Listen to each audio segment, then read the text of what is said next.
What if the biggest royal mystery of the past decade wasn't hiding in a palace vault, but sitting in plain sight? What if the detail everyone brushed past, the line no one argued over, the photograph people scrolled by too fast, was the very thing now triggering panic behind closed doors? Because something strange is happening, and it isn't coming from tabloids alone. It's coming from silence, from timing that doesn't quite align, from images that raise more questions than answers, and from a renewed focus on a child whose name alone carries the weight of history. Prince Harry has spent years telling the world he wants privacy, peace, and protection for his family. Yet suddenly, his family is at the center of a storm he can't control. Meghan Markle has mastered the art of shaping narratives, but this time, the narrative appears to be shaping itself. And hovering over all of it is one man whose words have a habit of resurfacing at the worst possible moments. Before we continue, please hit the like button, subscribe to the channel, and turn on the notification bell for updates. Tom Bower, not with a breaking interview, not with a new press tour, but with something far more dangerous. A line already written, a passage already published, a detail that wasn't supposed to matter, until it did. Ask yourself this. Why would a couple so fiercely protective of their image suddenly find themselves at the center of renewed speculation? Years after the moment in question supposedly passed? Why now? Why these photos? Why the silence? And why does every explanation seem to generate more confusion instead of clarity? Short lines now. Because this matters. The internet didn't invent this conversation. It rediscovered it. Old interviews, archived articles, screenshots, footnotes. Things that once felt insignificant are now being replayed in slow motion, frame by frame, word by word. And when that happens, people start noticing patterns. Patterns don't accuse. Patterns don't shout. Patterns whisper. And whispers spread faster than denials. Here's where the tension begins. For years, the public narrative surrounding Harry and Meghan's children was simple. A modern royal family, choosing a quieter path, away from tradition, away from palace control. A story of love, protection, new beginnings. But modern narratives still collide with ancient institutions. And institutions care deeply about one thing above all else. Clarity, bloodlines, protocol. Not because of emotion, but because of precedent. This isn't gossip. This is why even rumors make people uncomfortable. Because once a question is asked publicly, it doesn't disappear. It multiplies. The name Lilibet didn't just reopen conversations about the late queen. It reopened debates about symbolism, permission, and intention.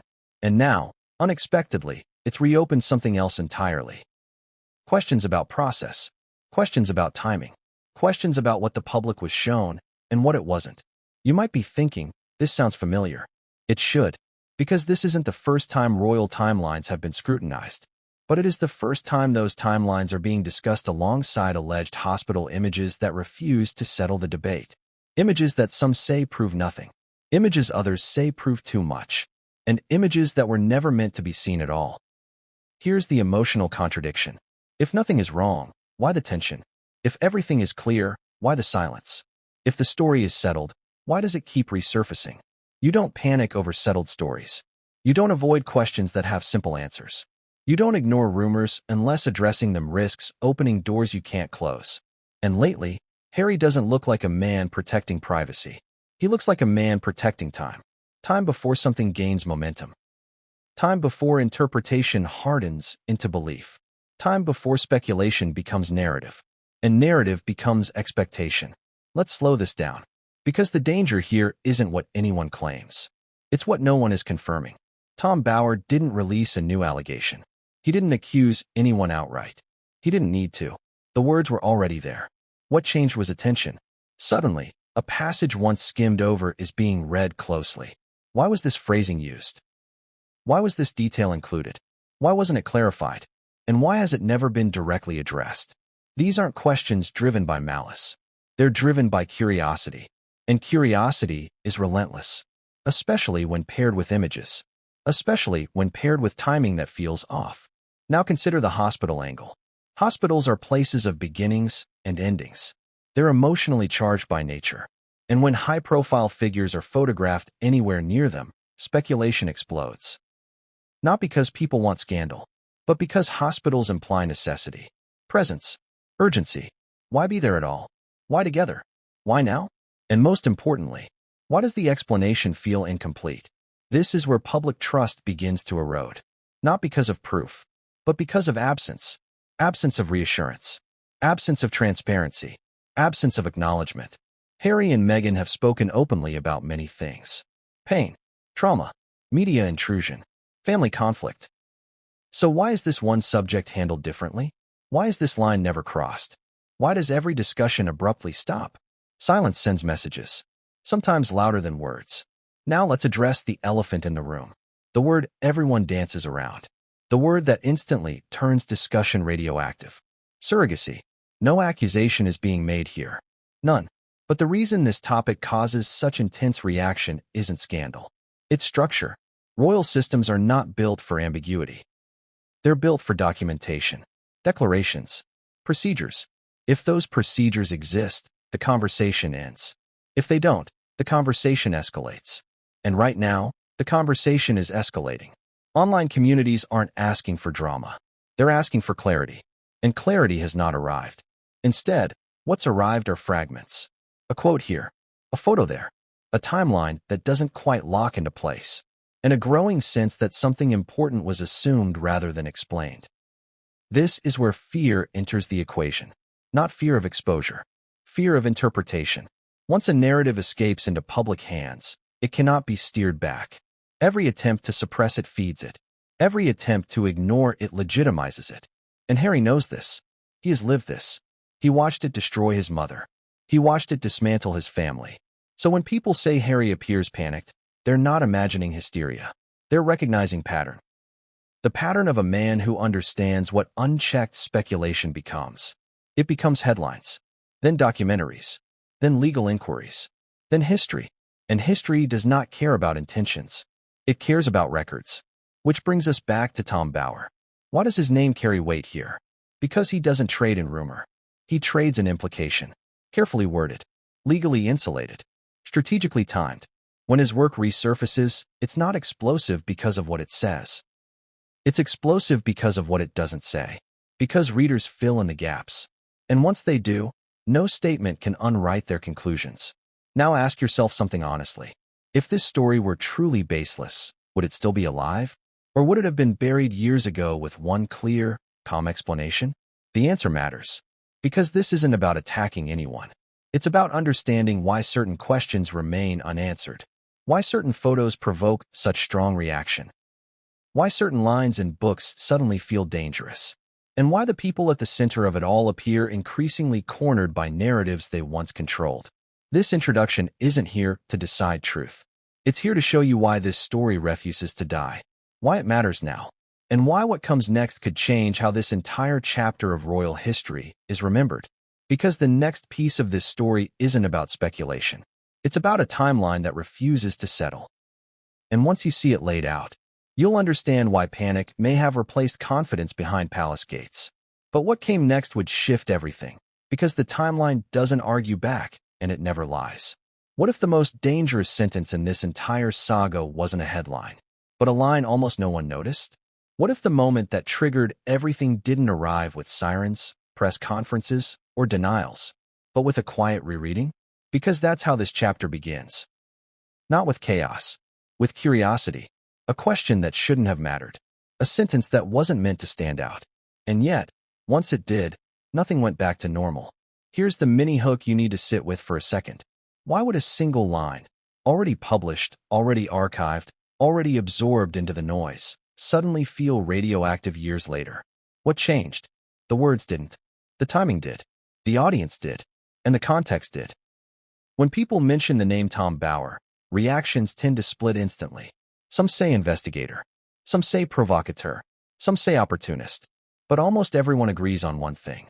He chooses his words carefully, painfully carefully, not because he's timid, but because he understands something most commentators don't.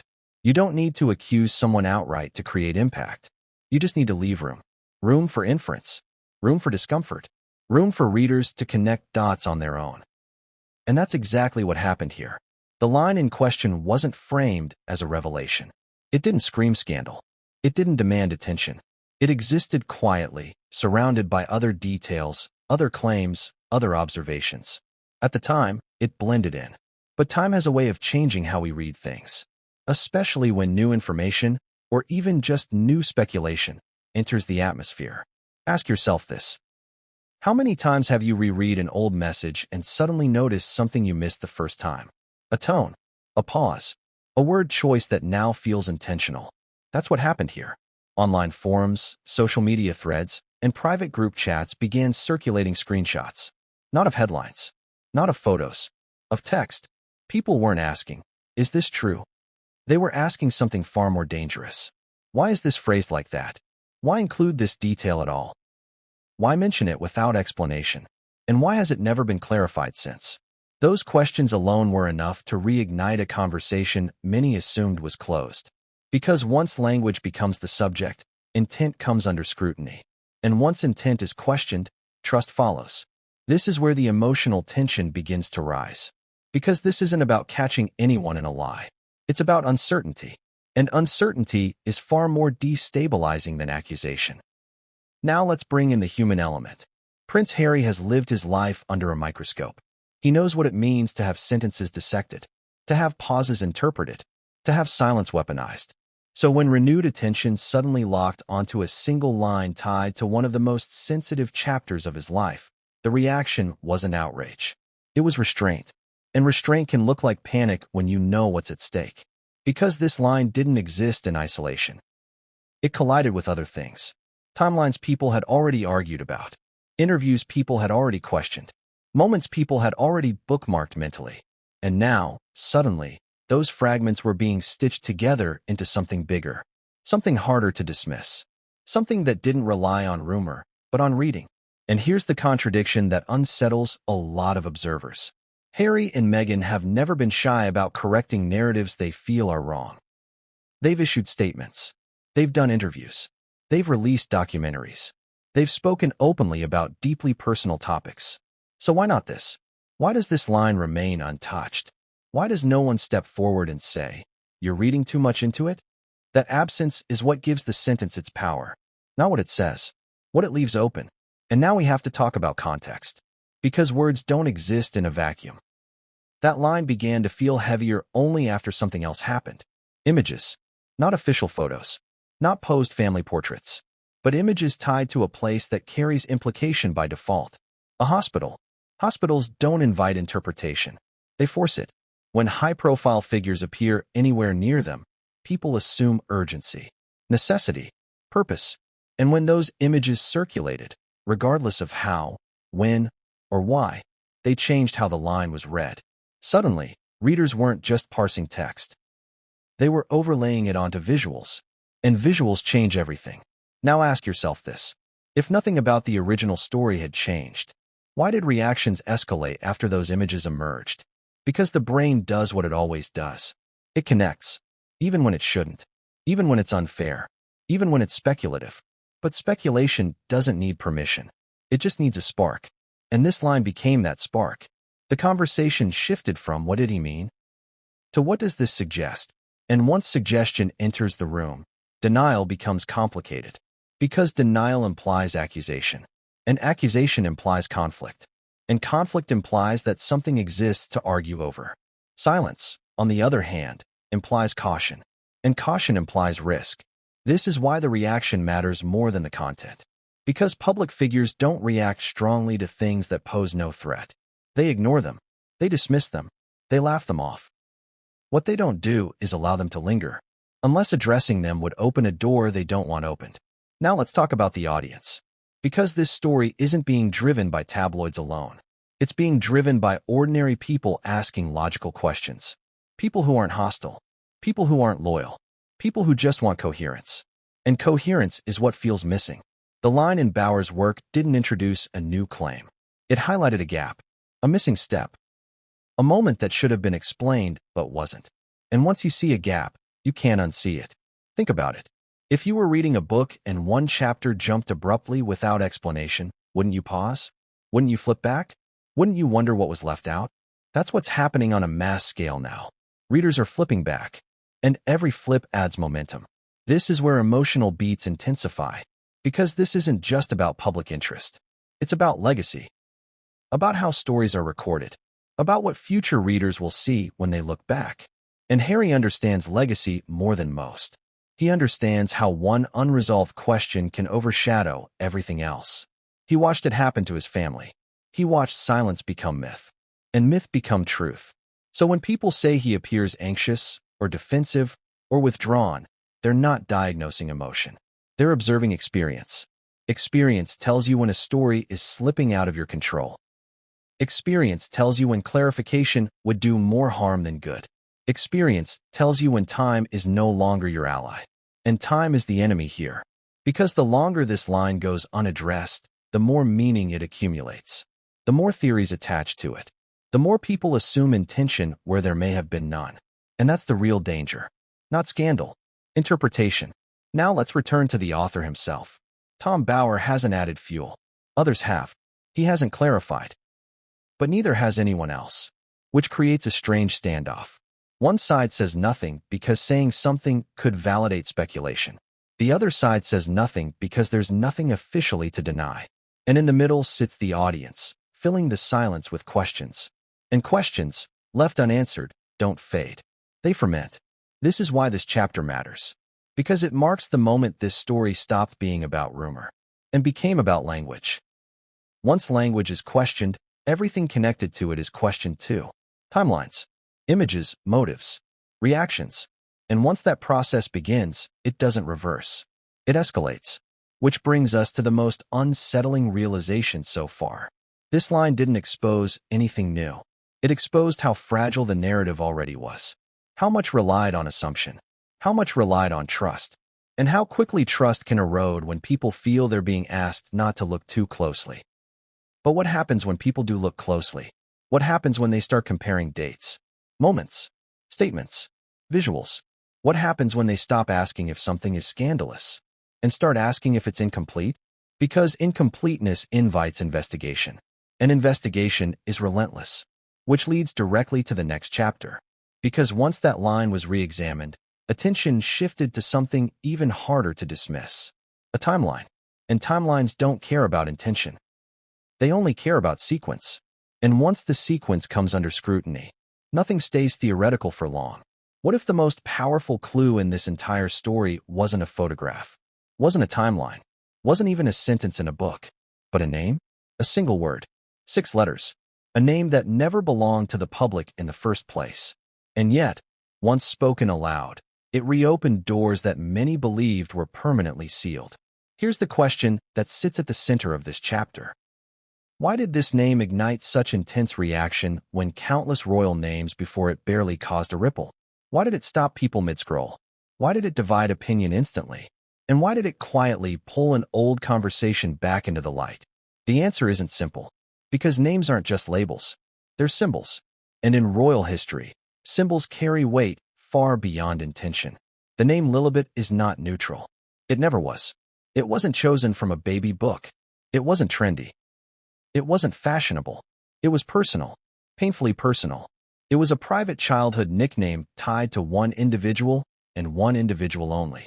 Lilibet Diana entered the public record carrying a name associated with intimacy, memory, and legacy. A name inseparable from the late monarch. A name that, to many, was never meant to be reused. And that's where the emotional fracture begins. Some saw it as a tribute. Others saw it as appropriation. Some felt warmth. Others felt discomfort. And once again, Harry and Meghan found themselves at the center of a debate that refused to stay binary. Because here's the contradiction no one could ignore. The couple who insisted on boundaries, who spoke openly about protecting privacy, who emphasized consent and respect, chose one of the most private identifiers in royal history. And people noticed, not in outrage, in confusion. Ask yourself honestly, if the intention was purely loving, why was the reaction so divided? Why did palace sources feel compelled to clarify conversations that should never have needed clarification? Why did language like informed and assumed suddenly enter the discourse? Because when names intersect with institutions, permission matters. Not legally perhaps, but symbolically, emotionally, culturally. And the moment Lilibet's name, and every time the name came up, something felt unresolved. especially when paired with how carefully other details were controlled. Public statements are crafted. Images are curated. Appearances are managed. But the name was released like a stone dropped into water. The ripples were immediate. And once again, the reaction was not correction. It was restraint. No long explanation. No emotional clarification. Just distance. And distance creates mystery. Now consider Harry's position specifically. He grew up hearing that nickname spoken softly. Privately. He knows its emotional weight. So why choose it? This isn't a question of right or wrong. It's a question of consequence. Every action in the royal sphere has ripple effects. And Harry understands that better than anyone, which is why the choice feels deliberate. And deliberation implies forethought. Forethought implies planning. And planning invites questions about timing. We're back there again. Timing. Always timing. Because if the name was chosen long before public awareness, it suggests a story already underway. If it was chosen after, it suggests response. And neither explanation has been clearly offered. This is where emotional beats hit hardest. Because parents naming a child is deeply personal. But public figures naming a child is unavoidably political, especially when that name intersects with power, history, and identity. And once people started asking about the name, they started asking about everything else again. The birth narrative, the hospital narrative, the silence, the images, the line. Everything began looping back. And looping narratives don't die. They evolve. Let's talk about contradiction. Harry and Meghan have spoken often about reclaiming their story, about correcting misinformation, about speaking their truth. So why allow this ambiguity to linger? Why not offer clarity? Why let a child's name become a battleground for speculation? Unless clarity itself creates problems. Unless answering one question forces answers to others. And this is where discomfort creeps in. Because sometimes, silence isn't about hiding wrongdoing. It's about avoiding a cascade. Pull one thread. 10 others come loose. And this name feels like one of those threads. Once tugged, it connects to conversations no one is ready to have publicly. Conversations about modern family structures. About institutional rigidity. About tradition versus evolution.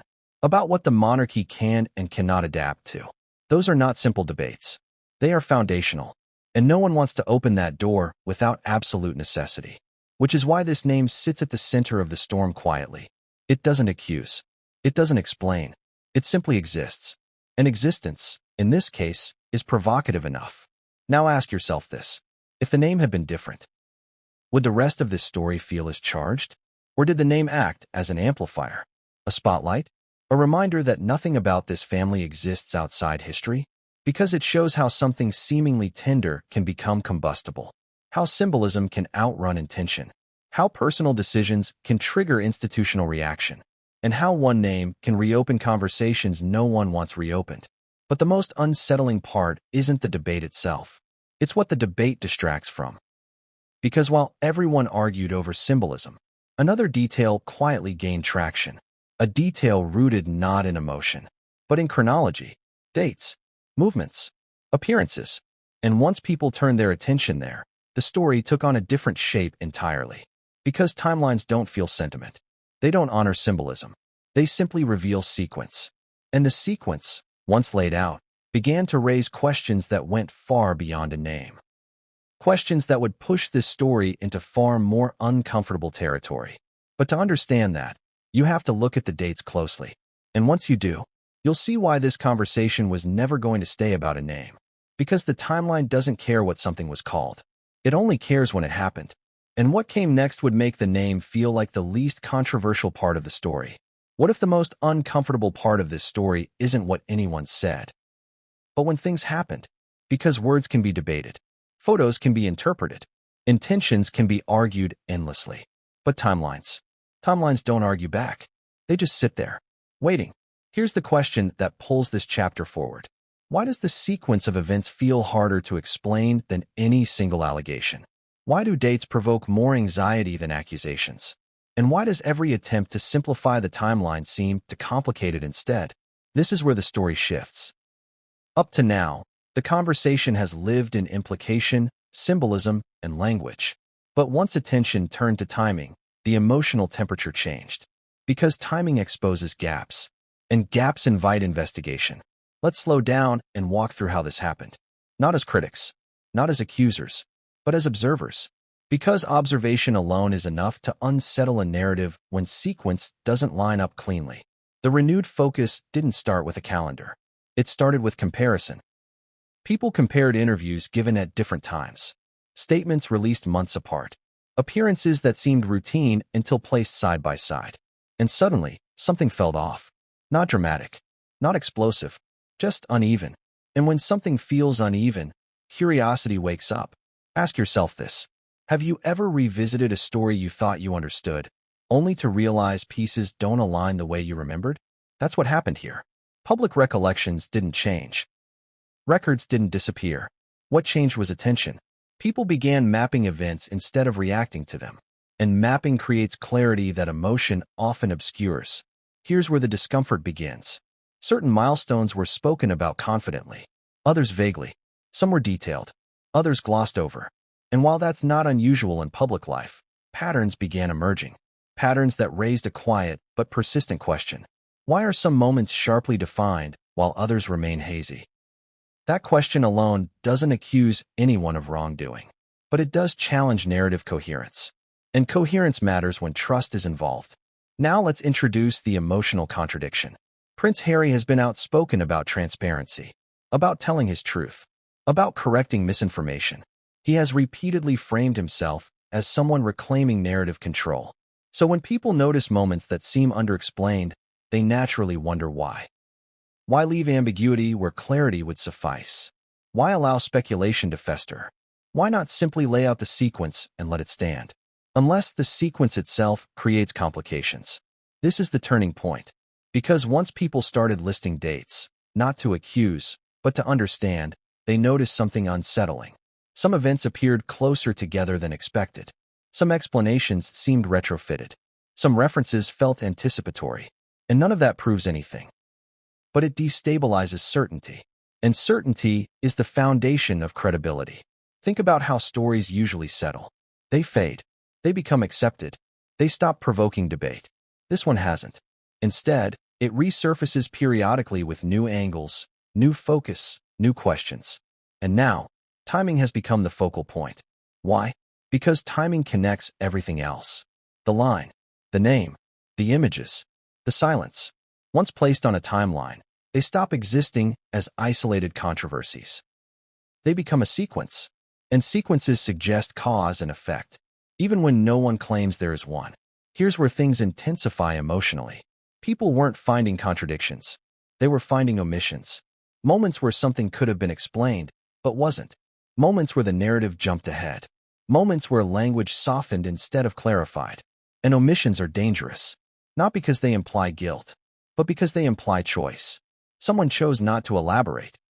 Someone chose not to specify. Someone chose to move on. And when the public senses choice, it senses intention. Now let's address the role of memory. Human memory is unreliable.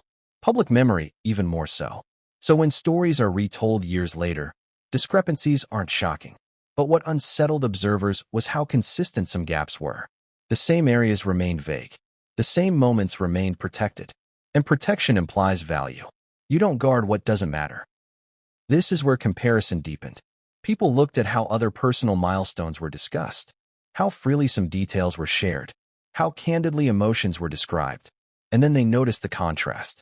Others were sealed shut. Why? Again, not an accusation, a question. And questions don't go away just because no one answers them. Now add the hospital element back into this timeline. Because hospitals are not abstract locations. They're specific. They imply presence at a particular time for a particular reason. So when alleged images or accounts suggest hospital involvement outside expected windows, people naturally try to place them. Where do these moments fit? Before? After? During? And once you ask that, the timeline becomes central. This is where speculation accelerates. Not because people want scandal, but because they want sequence. They want to know what happened first, what followed, what was concurrent, and what was retrospective explanation. Sequence is the backbone of understanding. Without it, narratives feel unstable. Now consider how institutions respond to unstable narratives. They close ranks. They limit comment. They avoid specifics. They emphasize privacy, which is understandable. But privacy, when applied unevenly, raises eyebrows. Why here? Why not elsewhere? Why now? And now we're back to timing again. Because the silence itself has a timeline. Moments when response would have been expected. Moments when clarification could have diffused tension. Moments when nothing was said. Each of those moments becomes part of the sequence. Silence is not neutral when placed on a timeline. It becomes an action. Now let's talk about how the internet processes timelines. The internet doesn't forget. It archives. Screenshots don't fade. Interviews don't disappear. Dates don't change. So once people began assembling these pieces, they weren't relying on rumor. They were relying on record. And record-based speculation is harder to dismiss because it doesn't feel emotional. It feels analytical. And analysis spreads faster than outrage, especially when framed as, "Help me understand this." That framing matters because it invites participation. People start contributing their own recollections, their own timelines, their own interpretations. And suddenly, no one person controls the narrative. It becomes communal, which is every public figure's nightmare. Because communal narratives don't respond to press statements. They evolve organically. Now let's acknowledge the emotional toll. Harry, in particular, has spoken about how timelines were weaponized against his mother, how small inconsistencies were magnified, how silence was interpreted as guilt. He knows exactly where this road leads. So when observers say he appears tense or guarded, they're not projecting. They're recognizing pattern recognition in action. Pattern recognition is survival. And survival instincts kick in when you feel history repeating itself. This is where the contradiction sharpens. Harry wants control, but timelines remove control. Once events are dated, they exist independently of explanation. You can contextualize them.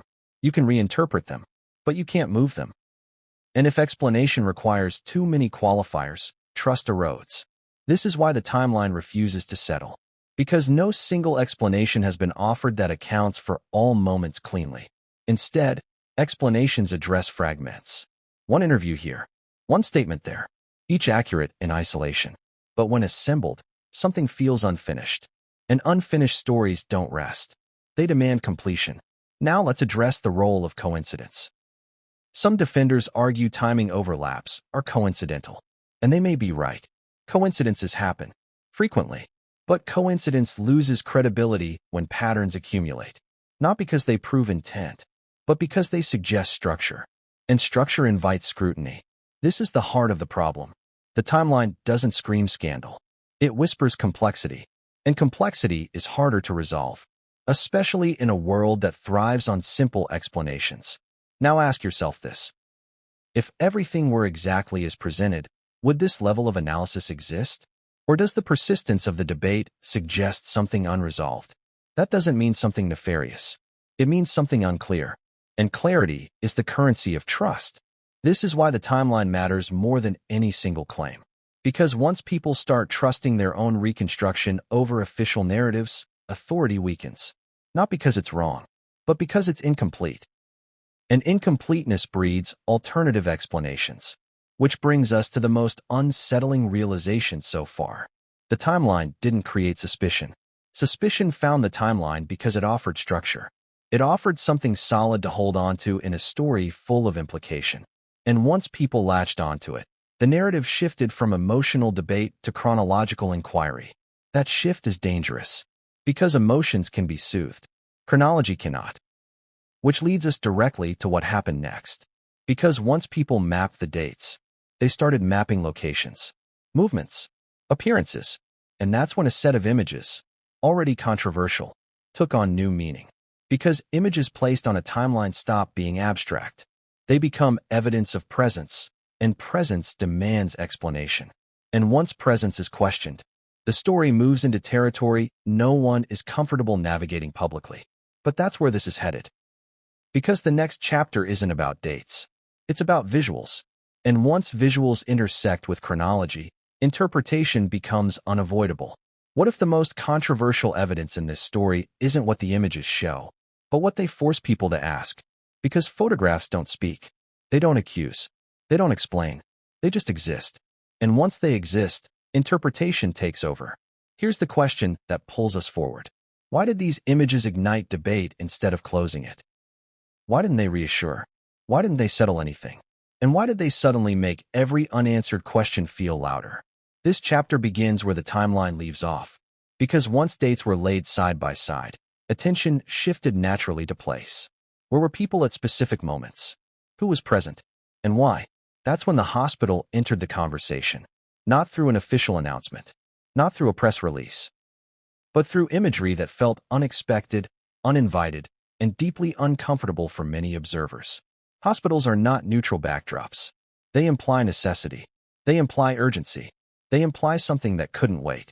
So when alleged images circulated showing Harry and Meghan entering or exiting a hospital setting, reactions split instantly. Some dismissed them outright. Some questioned authenticity. Some argued timing. Others asked a simpler, more unsettling question. Why be there at all? Let's slow this down, because this isn't about proving anything. It's about understanding why these images provoked such intense reaction. First, context. High-profile figures are photographed constantly. Airports, restaurants, events. Those images rarely trigger sustained debate. But hospitals are different. They're private spaces tied to vulnerability. They're places people assume are visited only when necessary. So when images emerge from that setting, people instinctively look for meaning. And meaning, once sought, is hard to contain. Here's the contradiction that fueled the fire. The couple has consistently emphasized privacy around their children. They've criticized intrusive photography. They've condemned paparazzi culture. So when images appear linked to a hospital, especially long after the public believed a chapter had closed, people feel disoriented. Not outraged, disoriented, because it doesn't fit the established narrative. And when narratives fracture, curiosity rushes in to fill the gap. Ask yourself this. If these images truly meant nothing, why did they spread so quickly? Why did they generate analysis instead of indifference? Because people don't argue over irrelevance. They argue over ambiguity. And these images are ambiguous by nature. They don't show faces clearly. They don't show signage definitively. They don't show purpose. They simply show presence. And presence is enough to provoke questions. Now let's talk about authenticity without assuming conclusion. Some questioned whether the images were recent. Others asked whether they were misattributed. Others wondered if they were taken out of context entirely. All valid possibilities. But here's what matters. Even the debate over authenticity didn't stop the conversation. It fueled it. Because when authenticity is disputed, people dig deeper. They look for corroboration. They compare clothing, lighting, weather. They examine metadata, if available. And suddenly, what should have been a forgettable image becomes a forensic exercise. Why? Because it landed in a story already unstable. This is crucial. If the broader narrative were settled, these images would have faded. Instead, they acted like accelerant. They didn't create suspicion. They amplified existing uncertainty. Now let's introduce the emotional layer. For many viewers, these images triggered discomfort not because of scandal, but because of intrusion. A sense that something private was being dissected publicly. That discomfort split opinion. Some argued the images should never have circulated. Others argued that once public figures are involved, scrutiny is inevitable. And caught between those positions was a deeper unease. Why do we feel compelled to analyze this at all? The answer lies in expectation. The public expects consistency. When public narratives align, scrutiny decreases. When they diverge, scrutiny increases. And these images diverged from expectation sharply. Now connect this back to the timeline. Because images don't exist in isolation. They sit somewhere in time. And once people try to place these images chronologically, new questions emerged. When were they taken? What else was happening then? How does this moment align with statements made before or after? And suddenly, the timeline that already felt uneven gained a visual anchor. Visual anchors are powerful. They make abstract questions tangible. They force specificity. You can argue over words endlessly. Images demand placement. And placement demands explanation. Now let's talk about reaction. Not from tabloids. From the principals themselves. There was no detailed rebuttal. No contextual clarification. No timeline offered to situate the images. Instead, there was restraint. And restraint reads differently depending on perspective. To some, it suggests dignity. To others, avoidance. And to many, It suggests risk assessment.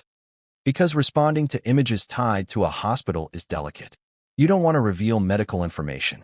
You don't want to invite further intrusion. You don't want to legitimize speculation. So silence becomes the safest option. But safe options don't always calm curiosity. Sometimes they intensify it. Because silence creates a vacuum. And vacuums don't stay empty. Now consider how this played out online. People weren't just sharing the images. They were sharing theories. And not wild ones. Careful ones. Tentative ones. Framed as questions. What if this explains that? What if this connects to that? What if the timeline is being misunderstood? Notice the pattern. People weren't jumping to conclusions. They were building hypotheses. And hypotheses feel reasonable. They feel responsible. They feel like an attempt to understand, not accuse. Which makes them harder to dismiss. Now let's bring Harry back into focus. Prince Harry knows better than most how images shape narratives. He has spoken openly about photographs haunting his childhood, about images becoming symbols detached from truth. So when images resurface involving his own family, especially in a context as sensitive as a hospital, the emotional weight is heavy. This isn't theoretical. This is lived experience, which is why his reaction, or lack thereof, carries significance. Observers aren't reading guilt into silence. They're reading caution. Caution born of knowing how quickly images spiral beyond control. Now let's address the most uncomfortable question people are asking quietly. Why do these images feel connected to the broader conversation about process and transparency? Again, not accusation. Connection. Because the images align with a pattern of protected moments. Moments where detail is scarce. Moments where explanation is minimal. Moments that sit just outside the boundaries of what's been publicly clarified. And when patterns align, even coincidentally, they reinforce each other. This is how narratives form, not through single events, through accumulation. Now consider another contradiction. The couple has been open about many personal experiences, mental health, loss, conflict. So why does this particular set of images feel untouchable? Why does commentary stop short? Why do explanations remain abstract? This doesn't imply wrongdoing. It implies sensitivity. And sensitivity suggests stakes. Stakes beyond public opinion. Perhaps legal. Perhaps institutional. Perhaps personal. And when stakes are high, silence becomes strategic. But strategy is visible to the public. People sense it, even if they can't articulate why. Now let's talk about misinformation. Because it thrives here. Ambiguous images are fertile ground for distortion. Angles misinterpreted. Dates misassigned. Contexts invented. And this is where the risk intensifies. Because once misinformation spreads, correcting it requires specificity. And specificity may reveal more than intended. So again, silence becomes the least damaging option. But least damaging doesn't mean harmless. It means managed. And management itself becomes a story. Now let's zoom out. Why does this chapter matter so much? Because it marks the moment this story shifted from textual analysis to visual debate. From reading between lines to reading images. And images carry emotional authority. They feel real. They feel immediate. They feel undeniable, even when they're ambiguous. Which means they stick. They don't fade like quotes do. They resurface. They get reposted. They get reinterpreted. And every time they do, they pull the entire narrative back into focus. This is why these images won't go away. Not because of what they show, but because of what they refuse to explain. And refusal, intentional or not, invites projection. Now ask yourself this. If a clear, simple explanation existed that closed this loop completely, wouldn't it have been offered by now? Maybe. Maybe not. But the absence of closure is what keeps this alive. And that absence is now part of the timeline. Another moment where something could have settled and didn't. Which brings us to the turning point. Because once images entered the discussion, attention shifted again. From presence to purpose. Why were they there? And that question leads directly into the most sensitive topic of all. The one people avoid naming directly. The one that turns debate radioactive. The one that reframes everything. And once that question is asked publicly, even hypothetically, there's no going back. Because it forces institutions, not individuals, into the spotlight. It forces conversations about rules, precedent, and definitions. And those conversations are far more dangerous than gossip, because they challenge structure. and structure resists challenge. The next chapter doesn't speculate. It explains why one word alone can destabilize an entire institution, and why that word makes everyone uncomfortable. But once it enters the conversation, it can't be removed, because it already has. What if the most explosive word in this entire story isn't an accusation, but a possibility? A single concept that, once spoken aloud, changes the temperature of the room instantly. A word that doesn't imply wrongdoing, doesn't imply deception, doesn't imply scandal, and yet makes everyone freeze. Why? Because it doesn't challenge a couple. It challenges a system. Here's the question that propels this chapter forward. Why does even mentioning this possibility trigger such discomfort, such defensiveness, such urgency to shut the conversation down? Not to refute it, not to clarify it, but to stop it. That reaction alone tells us something important. This chapter doesn't begin with claims. It begins with avoidance. Because avoidance is visible. You can feel it in how conversations suddenly shift, how language becomes careful, how people lower their voices, even online, how journalists hedge, how commentators preface every sentence with disclaimers. That's not the behavior of people confronting a lie. It's the behavior of people confronting a structural dilemma. Let's say the word quietly. Surrogacy. Immediately, reactions split. Some say, so what? Others say, that's private. Others say, that would change everything. All three responses can exist at the same time. And that's exactly why this topic is radioactive. Because in most modern contexts, surrogacy is not controversial. It's normalized. It's supported. It's celebrated. But royal systems don't operate on modern context. They operate on precedent, on definition, on documentation, on language written decades, sometimes centuries, earlier. And that's where tension lives. This isn't about morality.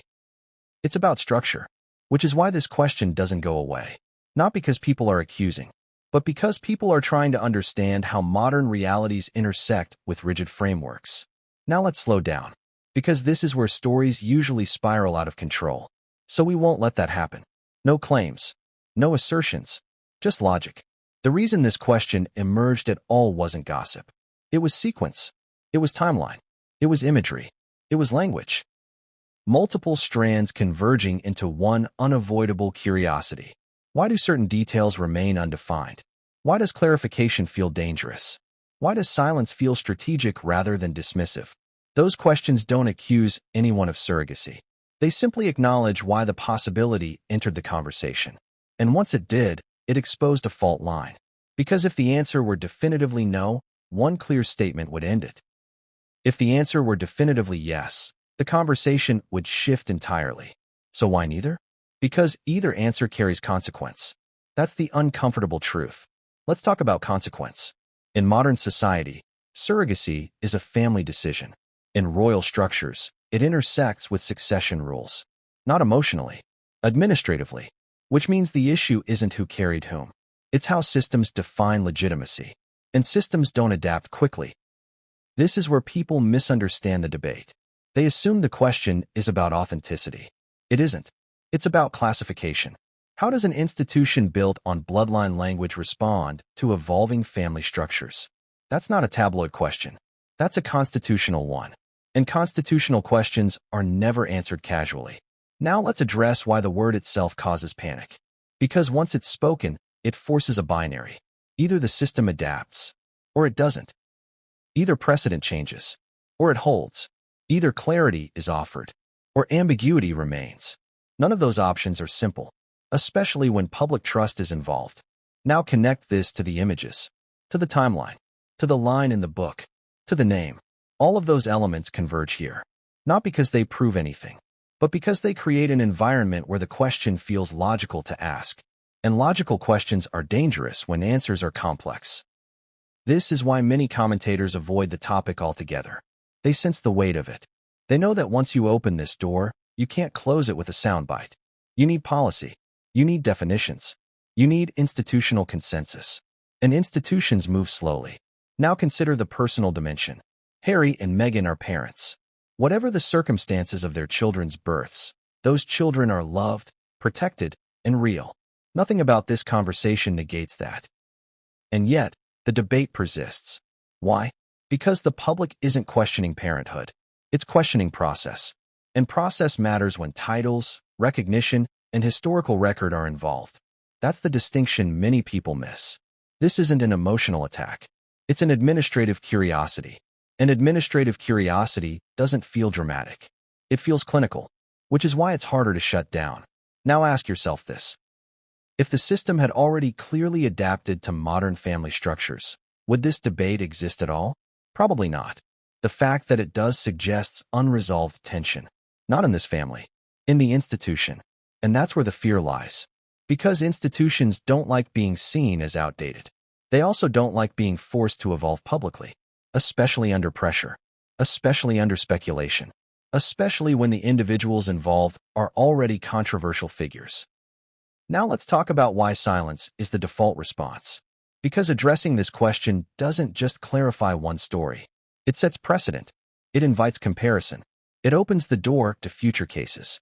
And once precedent is set, it cannot be selectively applied. That's why institutions hesitate. That's why statements are vague. That's why language becomes carefully nonspecific. Because clarity today creates obligation tomorrow. And obligation is something institutions avoid unless absolutely necessary. Now bring this back to Harry's perspective. He left the institution, but his children remain connected to it, which places him in a unique position. He understands its rigidity. He also understands modern values. He straddles two worlds. And this question sits exactly at that intersection, which means any answer risks alienating one side. So silence becomes the least damaging option. But least damaging doesn't mean resolving. It means postponing. And postponed questions accumulate pressure. This is where the emotional contradiction peaks. Harry has spoken passionately about reform, about modernization, about compassion. Yet this moment demands institutional clarity, not personal advocacy. And institutional clarity requires consent beyond one person, which explains the paralysis. Now let's address the public reaction honestly. Most people asking this question aren't hostile. They're analytical. They're trying to reconcile conflicting signals. They're trying to understand why this topic feels forbidden. And forbidden topics attract attention. Always. Because people sense when something is being avoided. Even if they don't know why. Avoidance reads as significance. Now here's the most important realization of this chapter. The surrogate question didn't destabilize the story. The story destabilized itself enough that this question became inevitable. It didn't come first. It came last. After language. After symbolism. After timeline. After imagery. It's the result, not the cause. And that's why it won't disappear easily. Because dismissing it doesn't address the underlying uncertainty that created it. Now ask yourself this final question. If this conversation were truly baseless, why does it feel so carefully managed? Why do responses avoid specifics? Why does discussion redirect instead of resolve? Again, no accusations. Just observation. And observation tells us that something about this question makes everyone nervous. Not because of scandal, but because of structure. Because it exposes the tension between modern reality and inherited systems. And that tension doesn't belong to Harry and Meghan alone. It belongs to the institution itself. Which brings us to the next chapter. Because once this question entered the conversation, attention shifted upward, away from individuals, toward rules, protocols, and definitions written long before modern family structures were even imagined. And that's where the real conflict lies. Not in who did what, but in whether the system can accommodate what exists. The next chapter isn't about speculation. It's about rules. And once rules enter the conversation, everything changes. Because rules don't bend easily. And when they do, history remembers it. What if the real story isn't about people at all, but about paper? About rules written so long ago that they never imagined the world we live in now. Because once the surrogate question entered the conversation, attention didn't stay on Harry and Meghan for long. It moved upward, toward the structure, toward the system, toward the rules that don't speak loudly, but govern everything quietly. Here's the question that defines this chapter. Why does the palace say so little when the rules say so much? And why does that silence feel heavier than any denial ever could?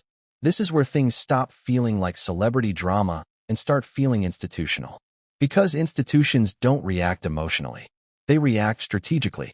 And strategy often looks like silence. Let's begin with something uncomfortable but necessary. Royal rules were not designed for flexibility. They were designed for continuity, for certainty, for definitions that could be recorded, archived, and defended decades later without reinterpretation. That's why bloodlines matter. Not sentimentally, administratively. A system built on inheritance needs clarity to survive. Without clarity, everything downstream becomes unstable. Titles, precedents, recognition, legacy. And that's why this chapter matters more than any rumor. Because once palace rules enter the discussion, individual intentions stop being central. Process becomes king. Now consider how these rules are typically enforced. Quietly, privately, without public debate. When clarity exists, there is no need for explanation. Things simply proceed. When clarity does not exist, institutions pause. And pauses create silence.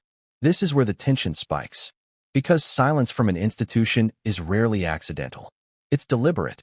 And deliberate silence signals unresolved complexity. Let's talk about bloodlines carefully. Not emotionally. Not morally. Structurally. Royal systems historically rely on language like born of the body. That phrase isn't poetic. It's legal. It exists to remove ambiguity, to ensure that inheritance follows a clear, traceable line. When modern realities intersect with that language, friction occurs. Not because modern realities are wrong, but because the language hasn't evolved. And updating language is not simple. It requires consensus, precedent, rewriting frameworks that affect not just one family, but future ones. That's why institutions hesitate. Because change at this level doesn't just solve a current issue. It reshapes the future. Now ask yourself this. If everything were perfectly aligned with existing rules, would there be any reason for institutional silence? Probably not. Silence suggests something doesn't fit neatly. Not scandal. Not wrongdoing. Misalignment. And misalignment is far harder to address publicly than denial. This is where people misunderstand palace behavior. They expect emotional responses. Statements, clarifications. But palaces don't operate that way.